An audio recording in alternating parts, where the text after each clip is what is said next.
जय हिंद। आज हम लोग पढ़ते हैं बहुपद का गुणनखंड निकालने का शानदार तरीका।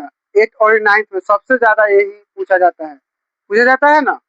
आज हम इतना तरीका आसान बताएंगे, इतना तरीका इतना आसान कि जो बंदा को नहीं भी आता होगा वो एक बार में बनाएगा। ठीक है, चलो। हमको ये दिख रहा है ना। ए किस रूप में है? A X square plus B X plus C के रूप में है क्या? अरे है। बताओ इसमें से चौर किस कौन कौन है? चौर और ए और बी है कि एक्स एक्स है? खाली एक्स है केवल। ये तो अचर है क्योंकि इसका मान बदलते रहता है ना। अब हमको निकालना था गुणनखंड। गुणनखंड निकालना है। 12 का सबसे पहले गुणनखंड निकालो। बताओ तो 2 दूना 6 दूना। बताओ तो 3 दूना 6 होगा कि नहीं? अब किससे कट रहा है? अब कट रहा है ना।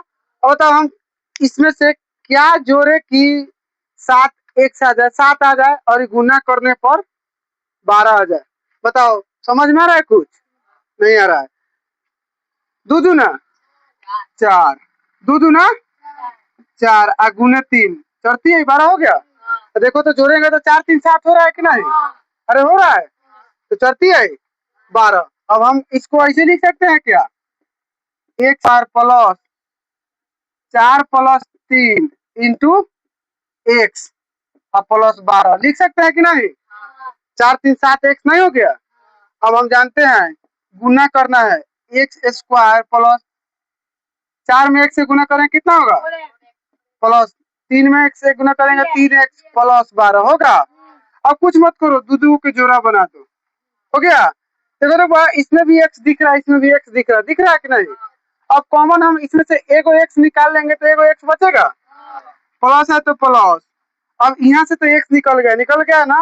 अब बताओ कितना बच रहा है? यहाँ 4 बच रहा है। प्लस है तो प्लस। अब इसमें से देखो तो कॉमन यहाँ 3 गुना 4 है। तो देखो तो 3 दोनों में दिख रहा है ना। तो एगो 3 निकाल लेंगे। बचा क्या है? यहाँ x बच गया प्लस यहाँ 4 बच गया कि नहीं? देखो तो दोनों सेम सेम आ गया।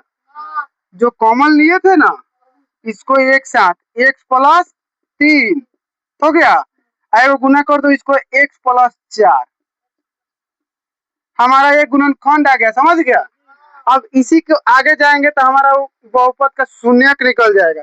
जैसे कि x प्लस 3 बराबर 0। ठीक है, तो x बराबर प्लस उधर जाएगा तो क्या हो जाएगा? माइनस हो जाएगा। शून्यक आ गया। क्या हुआ?